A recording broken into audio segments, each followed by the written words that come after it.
Hey, everybody. Welcome to another edition of Coaching from the Couch. This is your Washington Commanders update, and I am your host, Seawall, checking in as I do all throughout the NFL season and sometimes through the year as well to give you the latest and greatest information on the Washington Commanders.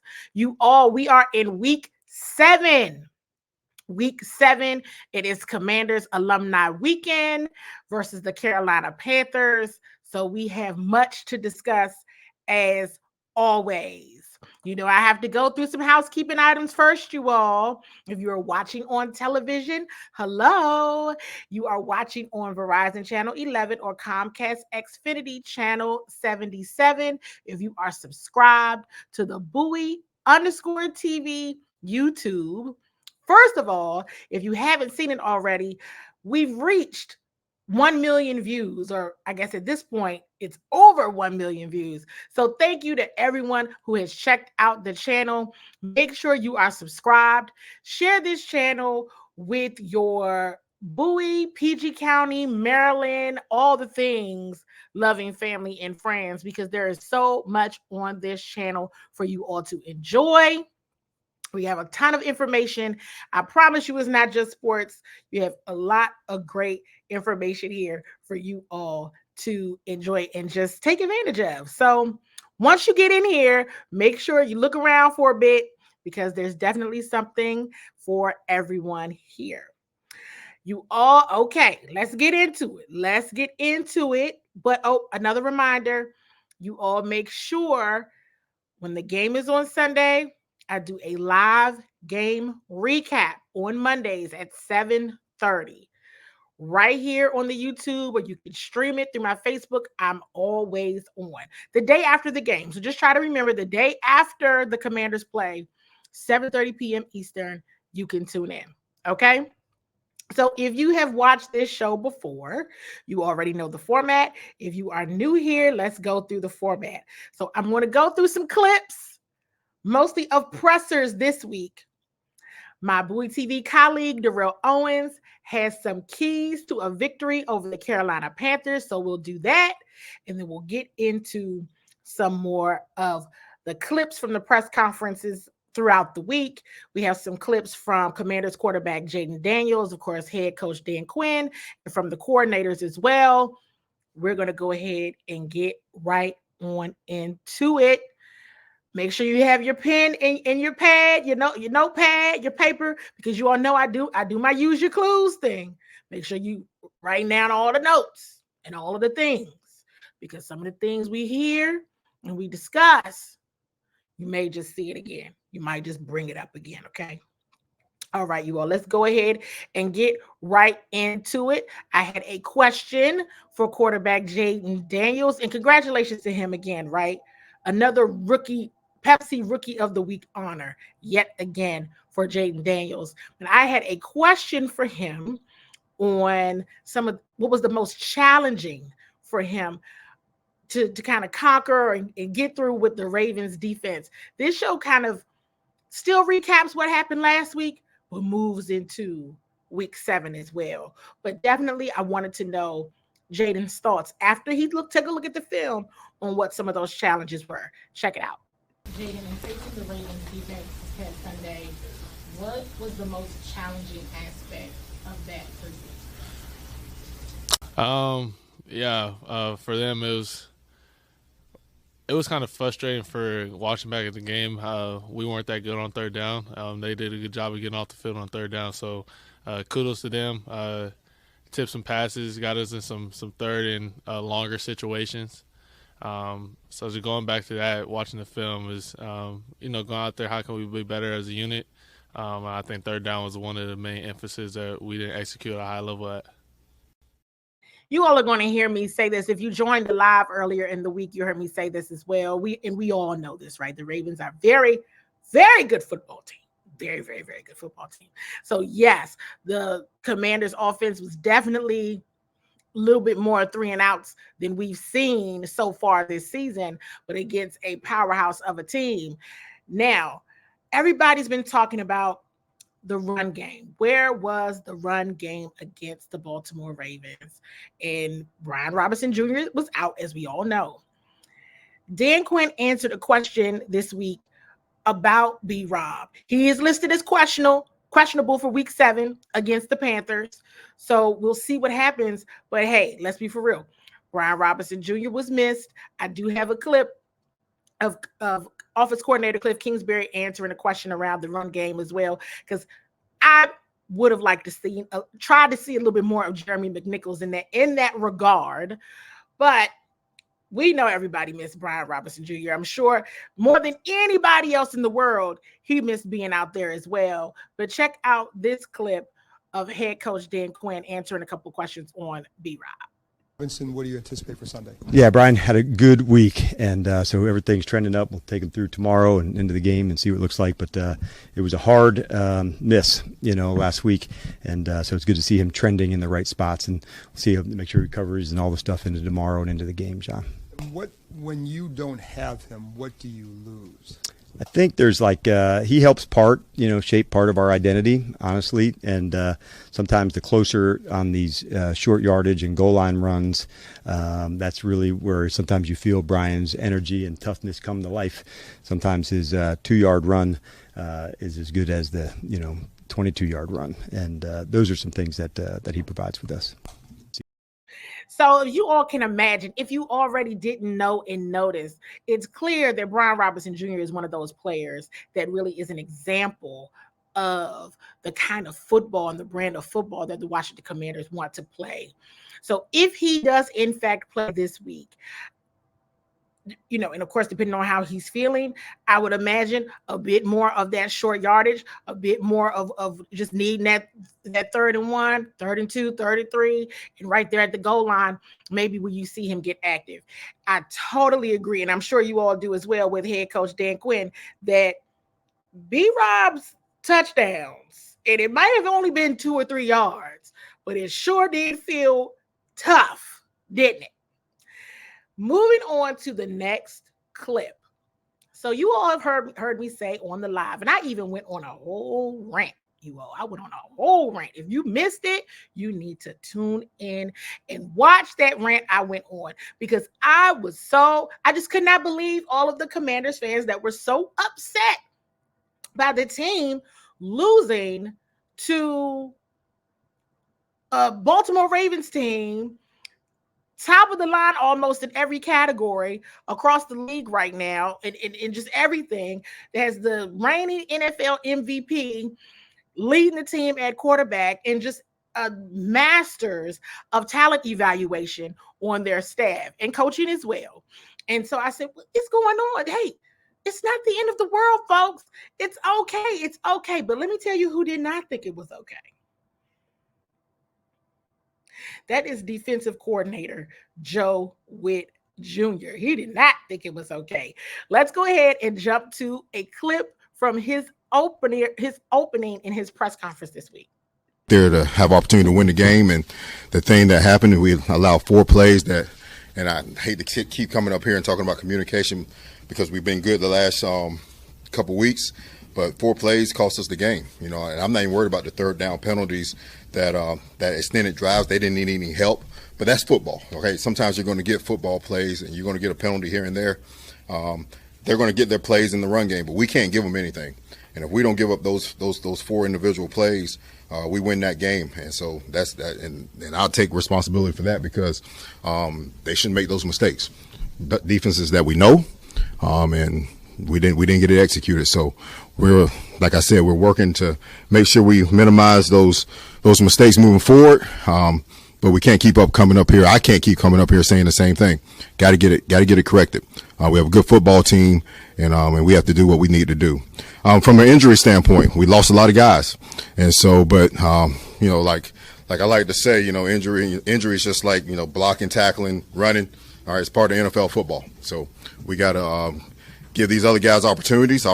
Sometimes you get your opportunity, you become a star. So I'm excited to see the guys that are going to come in and play. And we always talked about rolling with a deep crew, so they got to come in and be ready to rock and roll.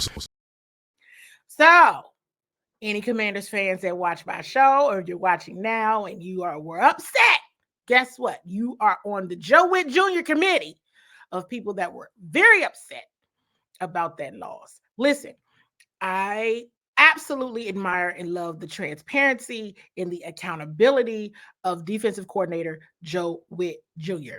Those 4 plays that he's talking about, drop them in the comments if you think you know exactly what those plays were.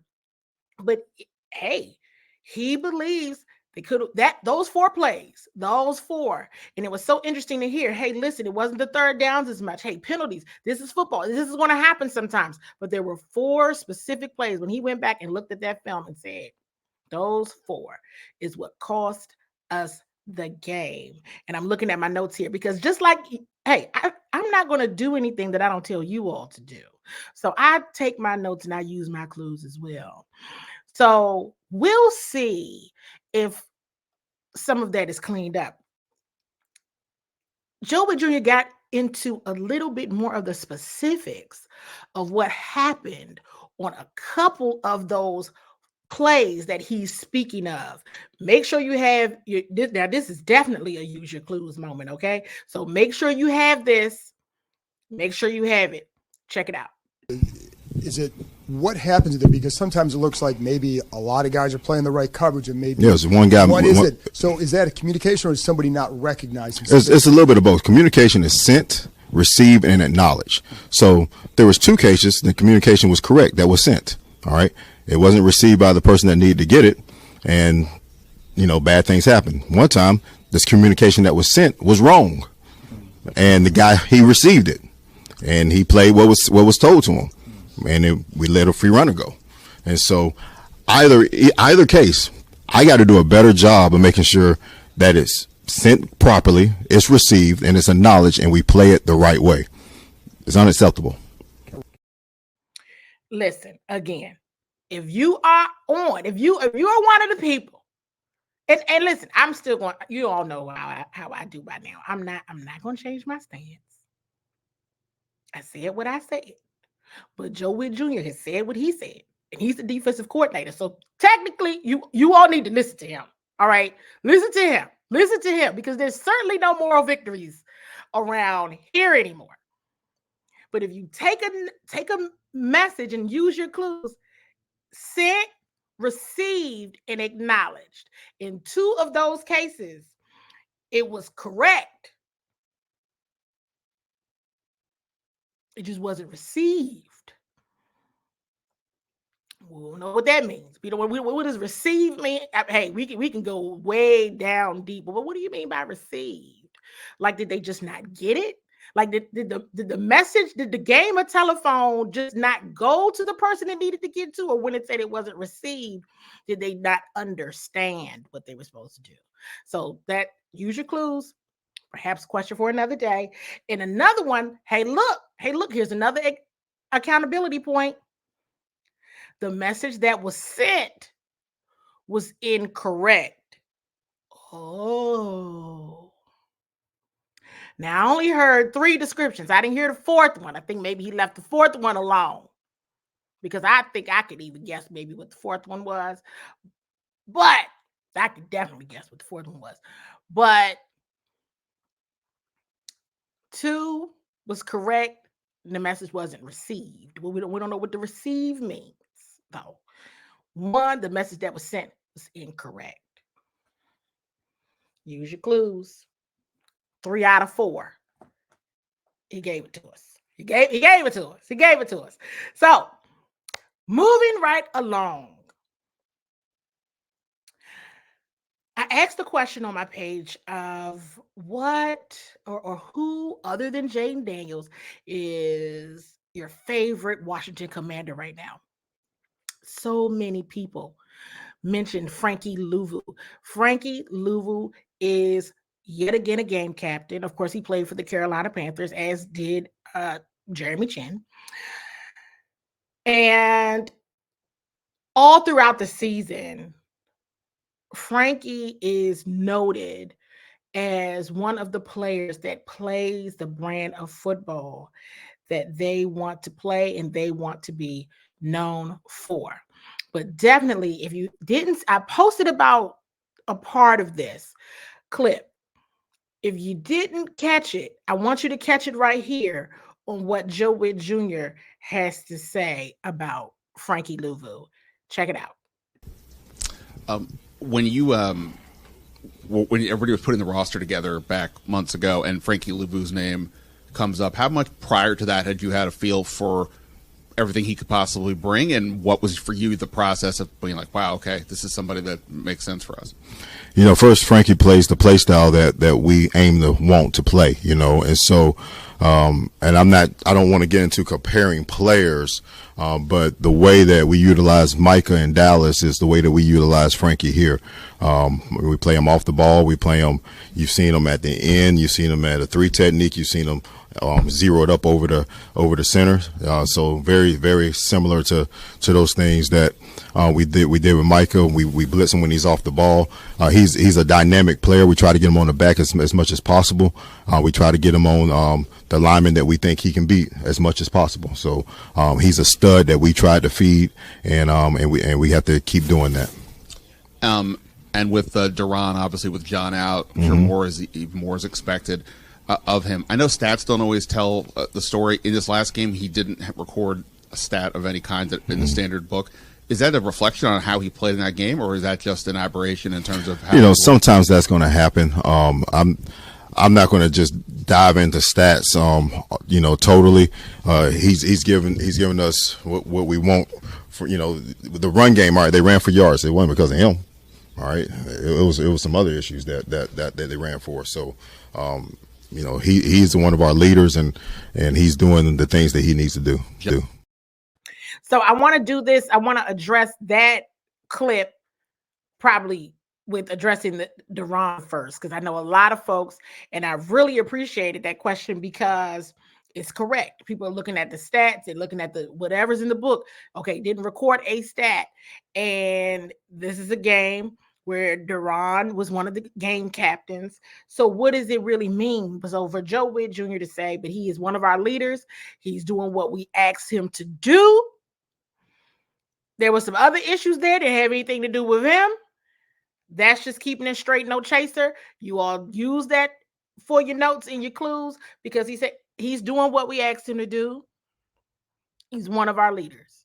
And I think that's a very important point is hearing the offensive coordinator say, hey, listen, he's doing what we asked him to do. Now, of course, on the outside looking in, if we see it, don't like it, don't think it's enough, don't think it's making an impact. Hey, listen, he just told us doing what we asked him to do. Okay, we got to leave that alone. Now, let's go back to the Frankie Louvu. You may have seen my post, and I tagged my colleague, my big brother, Lake Lewis, and I said, one day, I remember the day it was, and now that Coach Whitt has said this out loud, I can tell you when it was. It was after training camp. We were NFL week 1. It was the first practice. And now you all probably know by now, you've probably seen this, you probably heard me say this, that we media, we're no longer allowed to attend the entire practice session. However, that day, we still attended enough of the practice session for me to say, you know what? I wasn't going to say anything about this, but they sure are using Frankie in multiple ways now. I've seen him come off the edge. I've seen about a few of those things, that everything that Joe Whitt mentioned. I said, it's kind of like how they use, and Lake and I both said it, Micah Parsons. Again, no comparison of the player. It's about the utilization, how that player is utilized. I said, I never said anything because, I just didn't. I figure you say something when they say something, and then I bring it to everyone's attention to say, don't miss this. Use your clues. Do not miss this. And then he said, we line him up against the lineman. We line him up against the lineman we think he can beat. Use your clues on that one, folks. Use your clues on that one. All right. Look at where he's lined up from here on out. If you haven't already, look. Pay attention to that one. I thought there was so much rich information there that if you just missed it, you were not actively listening to what he was saying. And I mean that from the bottom of my heart. Now let's move on to the next clip. I hope at this point, if you are watching on YouTube, you have subscribed to this channel, and I hope you are thoroughly enjoying this content. And I hope you take the time to share this channel with your look at all the things that are on here. It's a great thing. If you're in Bowie or surrounding areas, you want to turn the Verizon channel. If you haven't cut your cable, I hope you have it. Verizon channel 11 or Comcast Xfinity channel 77. You can watch all of the things. Trust me. But of course, you can check it out on YouTube as well.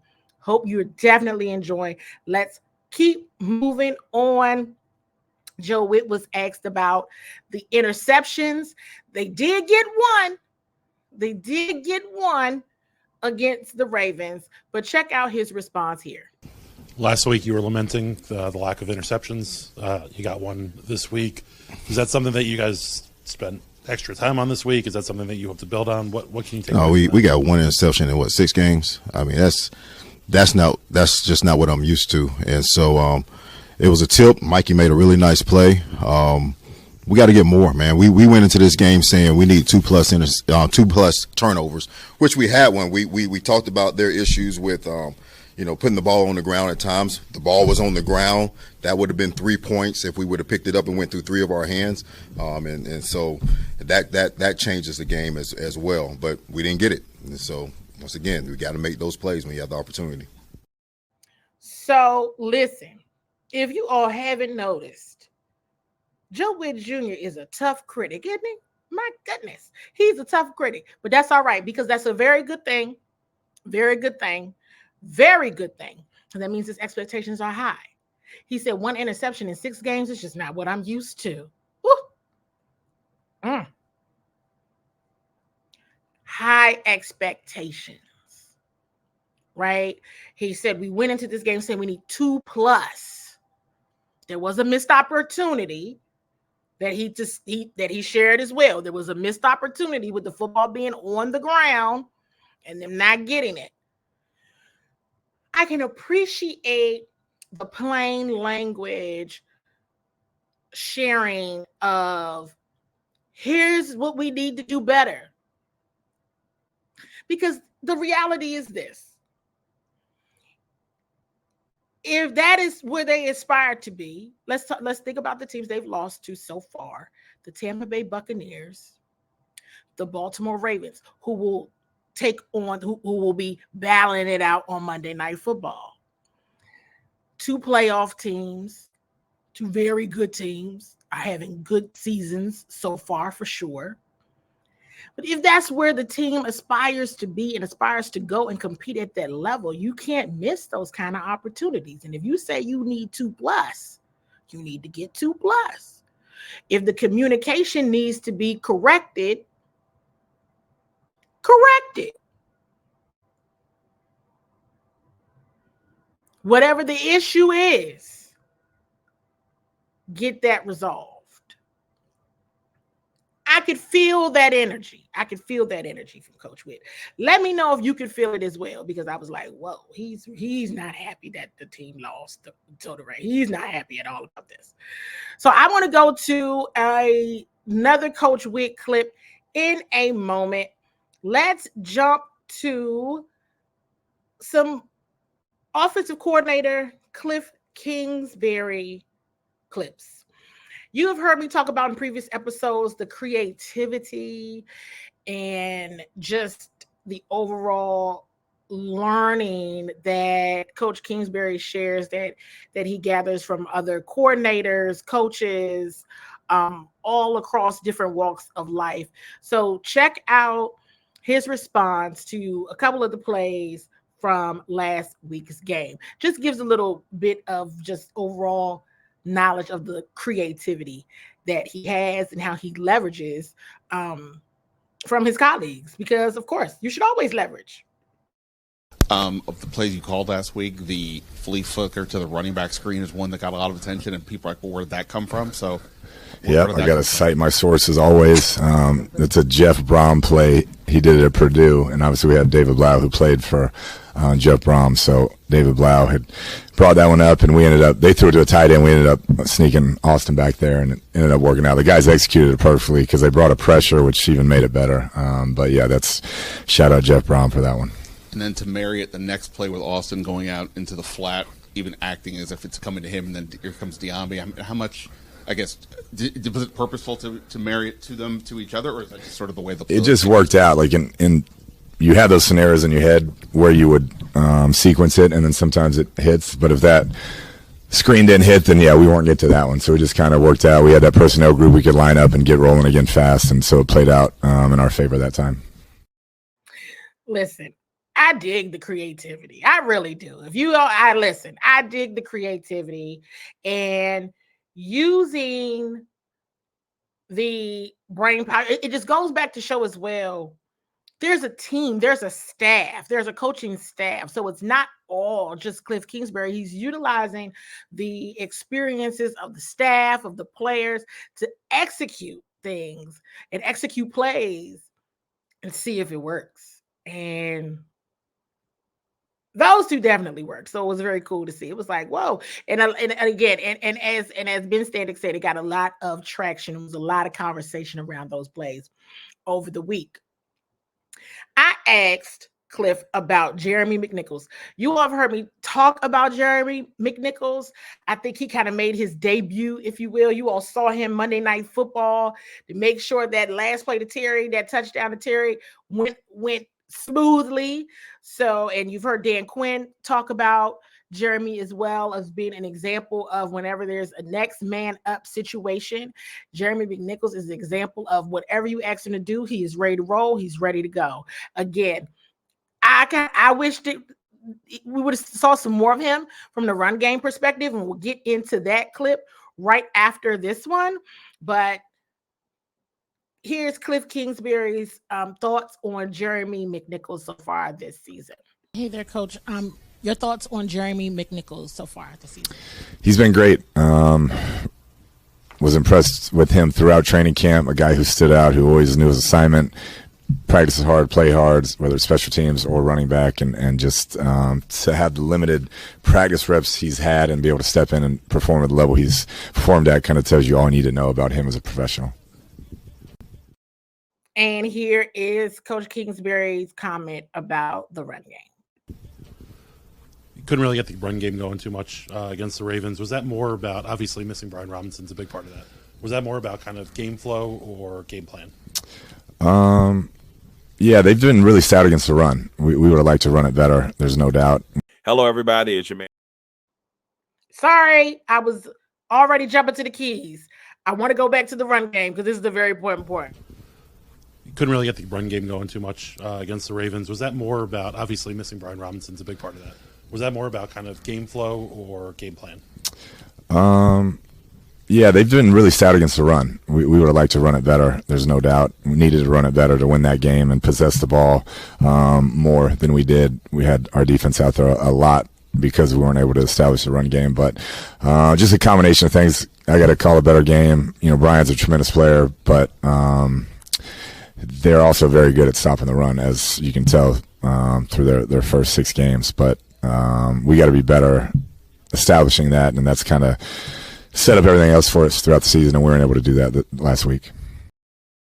Listen, that was one of the things that came up. Okay, the Ravens defense is like top tier on stopping the run. Why are we going through this? And if you are going to do it, I was just waiting to see Jeremy McNichols. I was waiting to see the tight ends get utilized a little bit more, but whatever, that's kind of like water under the bridge.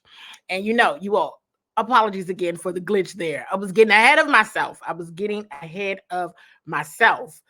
So now I will turn it over to the clip from Darrell Owens on the keys to beating the Carolina Panthers. We're going to get into a bit of what the coaches had to say this week, as well as a clip from Jaden on his comments on the Carolina defense. So let's switch over. This is about 4 minutes. I hope you all are still hanging with me. Make sure you're subscribed. Make sure you're sharing the show, share the link, check and make sure you have the television channel. This is about 4 minutes long, so just relax and enjoy. Hello, everybody. It's your man, Darrell Owens, the man behind the lens, and I'm here to give you this week's preview as the Washington Commanders take on the Carolina Panthers. It's going to be Alumni Day this weekend where they honor the legendary Darrell Green by retiring his number. And so it's going to be great to see a lot of good stuff happening this weekend. And with that being said, we got to kind of look into this Carolina Panthers team and see what the Commanders have in store for them this weekend. All right, so let's talk about the Carolina Panthers. 1-5 on the season, last place in the NFC South, 25th in offense, 29th in defense, and they did bench their number 1 overall pick from last season, Bryce Young, in favor of Andy Dalton, who has helped this team play a little bit better so far, since he's taken over. They actually did get a win in that process, but even though they've played better football, it still hasn't been really good football. And there's a lot of key pieces on this team that people are starting to look at as potential, trade pieces that can help their team out. Deontay Johnson, who's had a really good year at the receiver position. Jadeveon Clowney, who's been on the defensive side of the ball, he could potentially help out a contender. And even Bryce Young. So even Bryce Young's name has been tossed around there. It'll be very interesting to see what Carolina kind of goes with this thing. And right now, it's a team in turmoil. And if you're the Commanders, you've got to find a way to take advantage of that. Let's look at the Washington Commanders' keys to victory. Number one, Jaden Daniels must continue to get more responsibility. Each week, we see that Dan Quinn and Cliff Kingsbury have slowly but surely given more and more responsibility to Jaden Daniels. And every time he's gotten that responsibility, he's excelled and done really good things with that responsibility. He's thrown the ball a little bit more than he was in the beginning, and he's starting to get a lot more comfortable behind the center. And he's been the Pepsi Rookie of the Week every week except for week 2. So he's playing really good football. They've got to continue to ease him along and continue to give him more responsibility each and every week. And I think that's going to be one of the keys to success. Let him continue to grow. He's doing a really good job so far.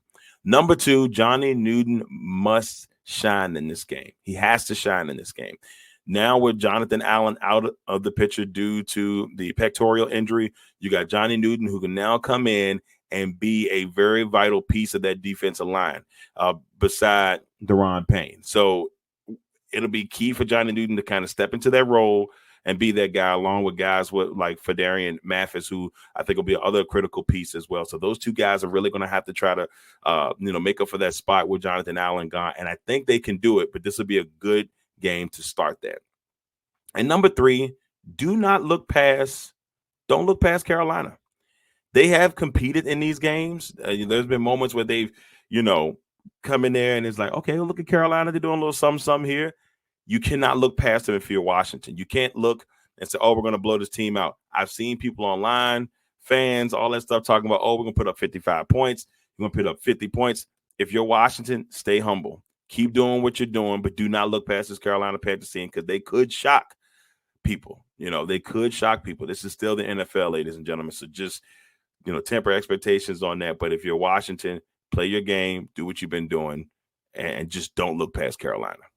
All right. So with that being said, those are my keys to victory for the Washington Commanders and what to look out for the Carolina Panthers. It's going to be a fun week. Good to see Darrell Green get his jersey retired.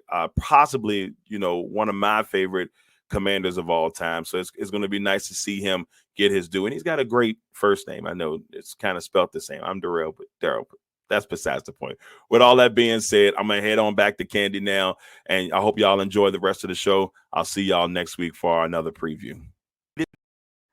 Definitely an exciting weekend ahead. As Darrell mentioned, yes, the great and amazing Darrell Green, a mentor, just a example, a pillar of football player, NFL football player, 20 years in the league, and what it means to be dedicated to the sport and the craft and just that thing that you love is going to be honored all weekend long. So this will be very cool and amazing.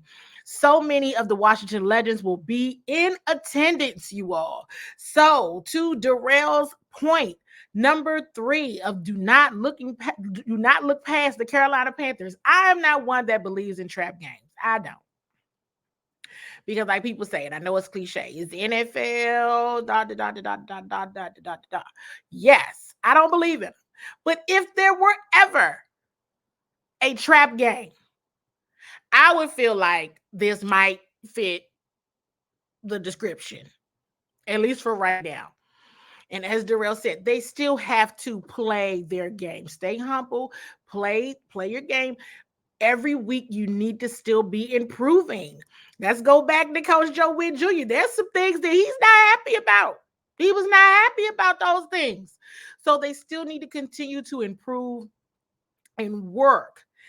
And I want to get into some of the clips that are talking about what to be looking for in the Carolina Panthers and just the overall team's approach this week. What have they been working on? What have they been looking at? What has been the tone in the locker room, at the facility, how they're approaching film study practice? So let's go ahead and get into that.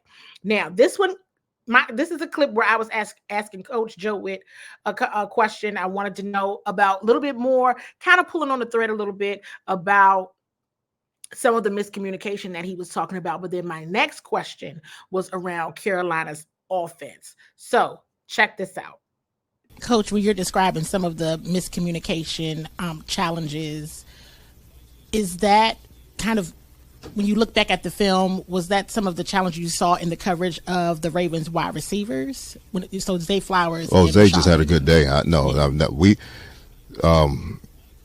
Zay just had a good day. All right, he hit the screen early on. We misfitted from a standpoint of should have had one outside and inside, and then the big guy's coming. But I can't think of any of the plays that were the 4 that we really had communication issues. There were none with Zay. Zay had a good day.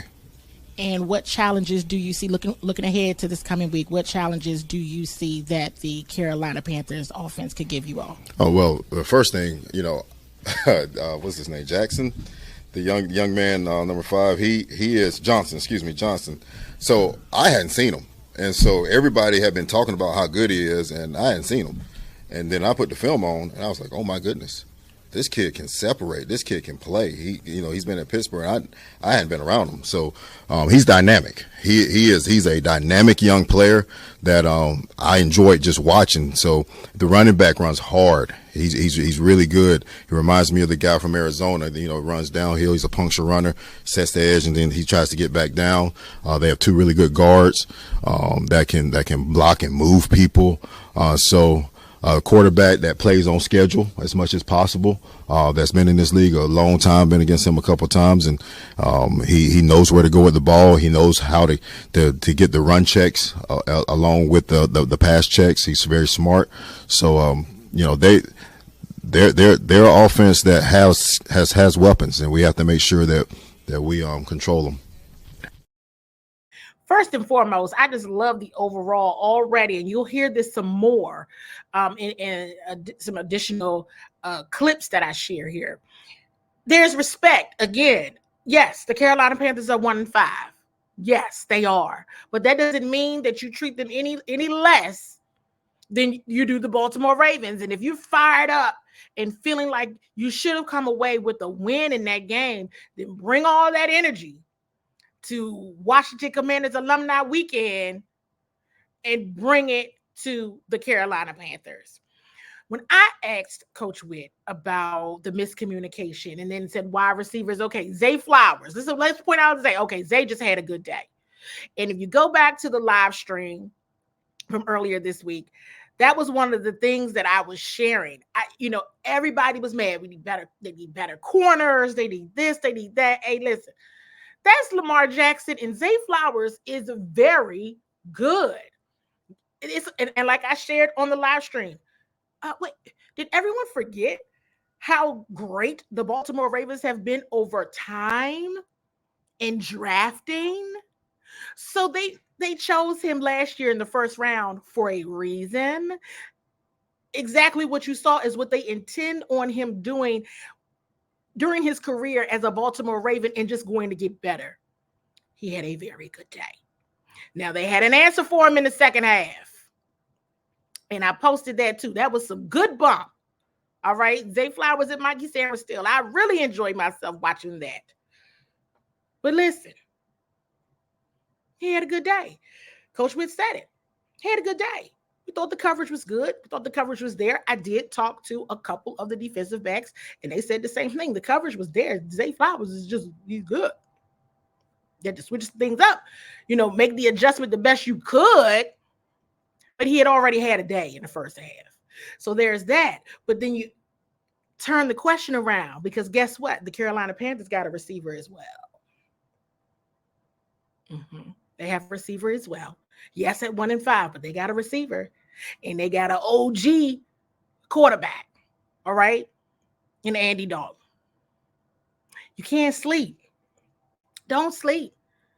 I appreciate Coach Witt sharing. Hey, I didn't know who Deontay Johnson was. I had to watch the film and say, oh my God, yeah, I did too, Coach. I did too. That's why I said, wait a second. Every week, this secondary's got to deal with a receiver that could really be a headache for this secondary. It could really be a headache. So you really still have to play the brand of football you are trying to play. Want to go back to the injuries, right? Everyone knows Jonathan Allen out for the season. Javonte Jean-Baptiste on IR. Dorrance Armstrong will be out for this game. Had a good week per Coach Quinn, had a good week, but just not there yet. So he will be out. Right now, Clelin Ferrell is questionable. We know he's coming off of an injury. So now he's questionable. So the front is as Darrell shared, whether it's Johnny Newton, Fedarian Mathis, they have to bring that pressure. And no missed opportunities. No footballs just laying on the ground, everybody running by it. Not any of that. No missed opportunities. Be as much and play that brand of football that you are looking to play. I don't think it's just by chance that Frankie Louvu is. I mean, yes, Frankie Louvu played for the Carolina Panthers. So yes, hey, he's the game captain again. But Frankie Louvu is an exemplar of the brand of football they want to play. Sam Cosmi. Shout out to the offensive line. Why don't we? Have we forgotten? We gave the offensive line a hard way to go. I was saying that last week when I asked Coach Quinn about Andrew Wiley.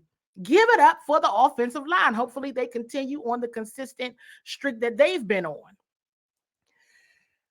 But everybody has to fold in and be used to, and that brand of football has to be the norm. So that mean, ferocious, vicious, aggressive, just all over the place. The ball is life. All of it has to come to all that has to come to life in week 7. It does not need to be relaxed because it's the Carolina Panthers. No.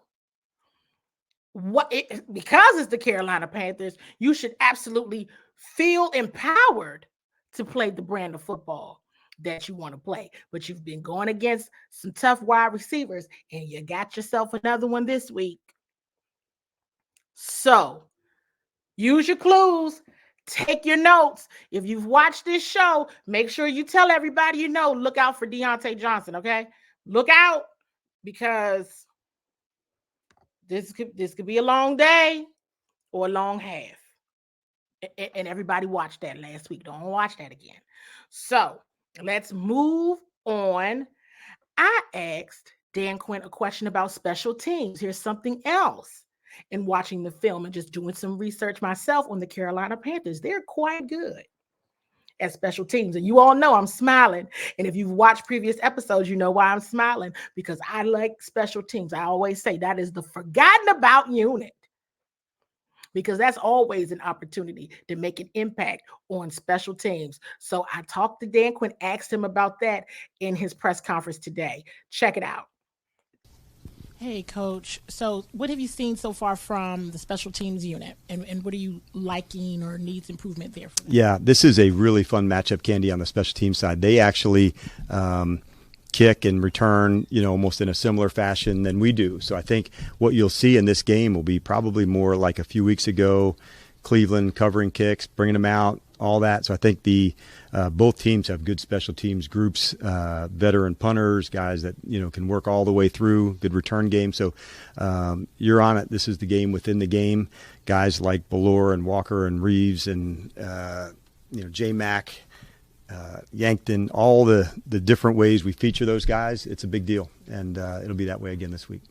And kind of pulling on that thread a little bit more, what are some of the strengths you've seen from the Carolina Panthers? Yeah, I thought, number one, like a punter that can handle lots of stuff. So they're able to, he's got a big arsenal of different types of punts that he can hit. And so outside, inside, facing one way, going another, excellent field goal kicker who's been excellent over 50. He's got big stuff to hit. And then the punter can also throw it. He's got a lot of fakes, in his background. And so they just stress you because of the speed they play with. Love the energy that Tracy and his staff have brought, what you see from them. So it'll be a good matchup. Nick Ballore is one of the game captains. And if you just was listening to that clip, Nick Ballore, just if you forgot, former Seattle Seahawk, was signed, I believe, shortly after the season started. All right. Been making an impact on special teams. I think it was a couple of games. He had a couple of penalties there. I think it was the Giants game. He had week 2 when he first got to the team. But he is a game captain, bringing that energy. You heard Coach Quinn mention his name. Give it up for the kicker, the Carolina Panthers. Give it up for the punter. Give it up for the forgotten about role.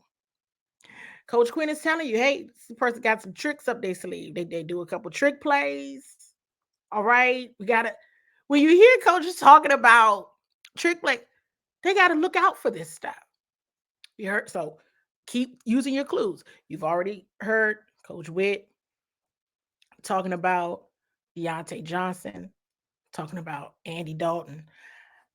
You hear Coach Quinn really emphasizing, again, I watched, I caught up and I said, all right, Carolina is, they're 1-5, but don't sleep.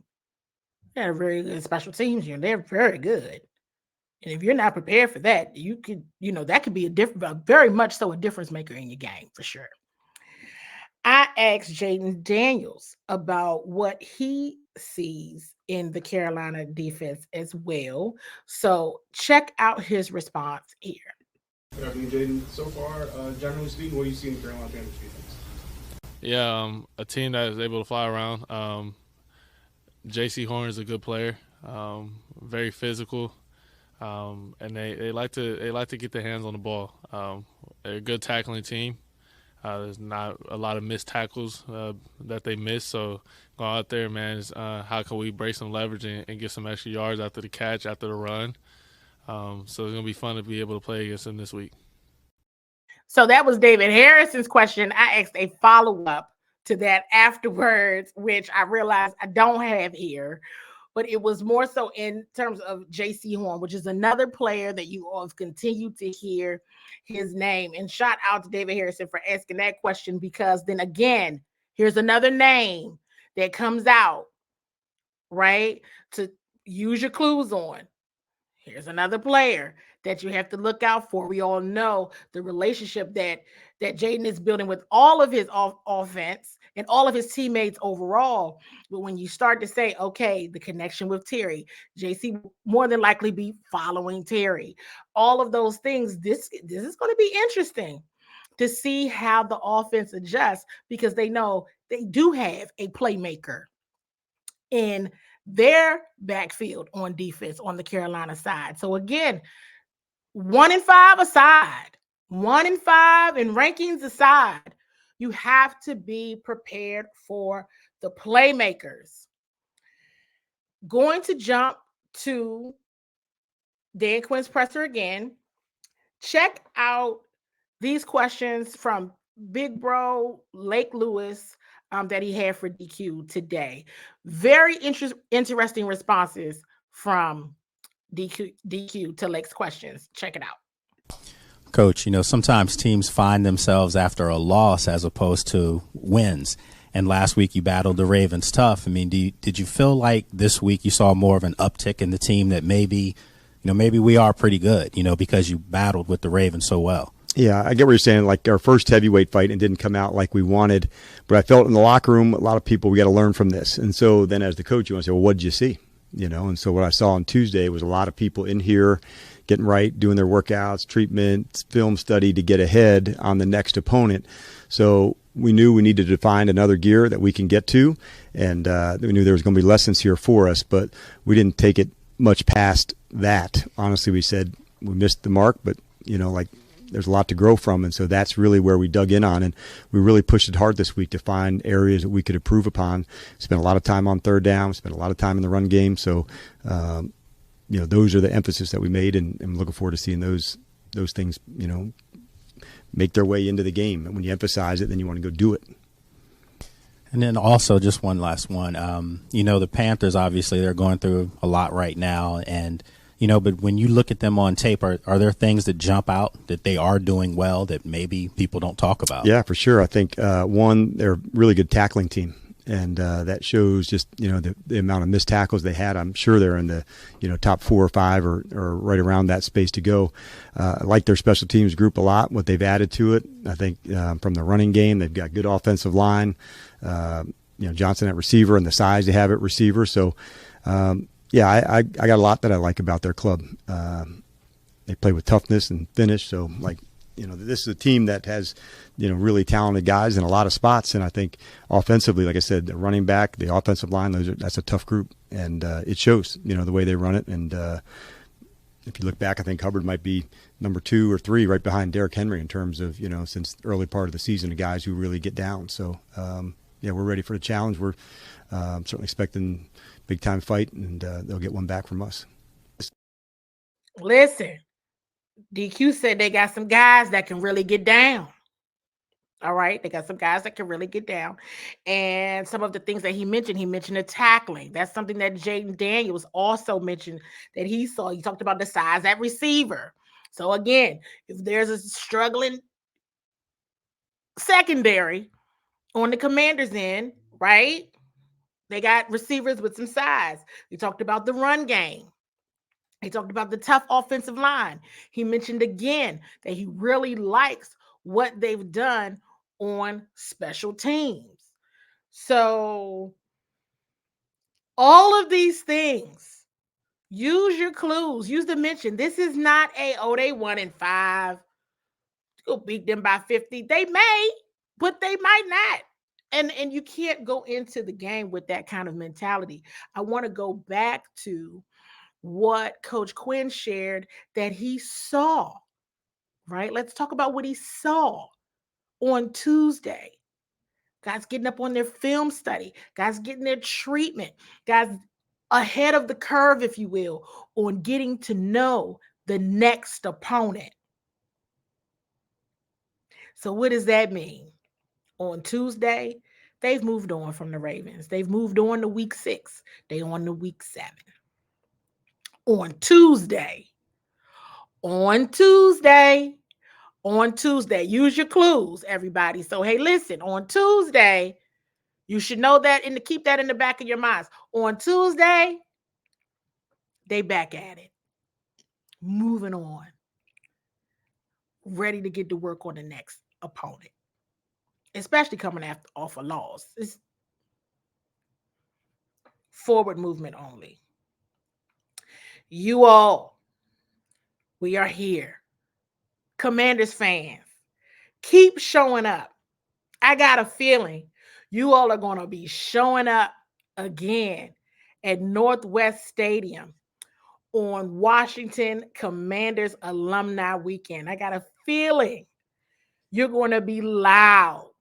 I got a feeling you're going to be ready to rock This is a very big weekend, honoring one of the greats to wear the burgundy and gold, Hall of Famer, Darryl Green getting his jersey retired. Everybody's bringing the energy. Many of the greats will be present for this very special event. The weather's supposed to be fantastic. So this is yet another opportunity to get back in the win column. This is not the time to lay down. This is not the time to take it easy. This is the time to continue on with who they want to be, the identity they aspire to have. This is what that opportunity is. This isn't, hey, oh, it's going to be easy. I wouldn't even do this. I wouldn't even do that. I've seen some players say this, hey, look, if Brian Robinson Jr. can play, guess what's going to happen? He's going to play. He's going to play. He's going to play. So you heard Dan Quinn talk about the challenge that this team presents. Can't look at the record and use that as a excuse of preparedness or lack thereof. You need to be ready to roll.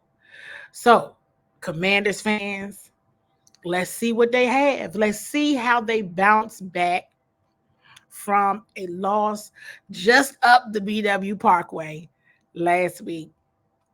Let's see if they're ready to roll and ready to make a statement in front of the greats and in front of all of their fans.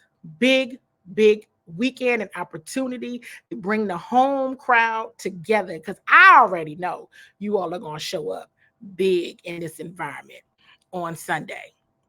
So you all, Monday, the live stream, Monday, 7:30 p.m. Eastern time, right here.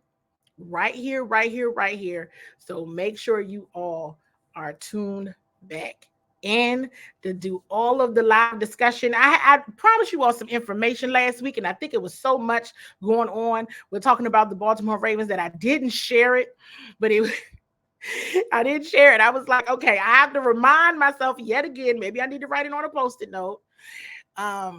And put it on the couch that we coach from right behind me and say, don't forget to share these very important points on how the team is just the organization is continuously making improvements all season long to ensure that the player and staff experience is top tier. They're doing a lot. If you all know, there was a NFLPA survey, and the team got F minuses, and we didn't even know that an F minus existed until that survey came out and the Washington Commanders was receiving them. At least that's when I found out that there were F minuses. I thought there was just F. I didn't know an F minus was possible until they had the option to choose it, and I guess that's what players were choosing. So the team is working relentlessly to improve those scores and improving the player perception of all the things. I mean, those things matter and count for whether or not a team wants to play in Washington, or in this case, in Ashburn. So I want to share that with you all because I definitely think that those are very important points. And I believe it adds overall to just the player experience. These are things that can really make or break a player's perception and their overall experience. So, and how they play, in my opinion. Because I think it all goes along with morale. But I could talk a whole nother hour on that. We're not going to do that just yet. We're going to hold that thought, and I'm going to share that with you all soon enough. So you all, let's see what week 7 holds, and I will talk to you all again soon.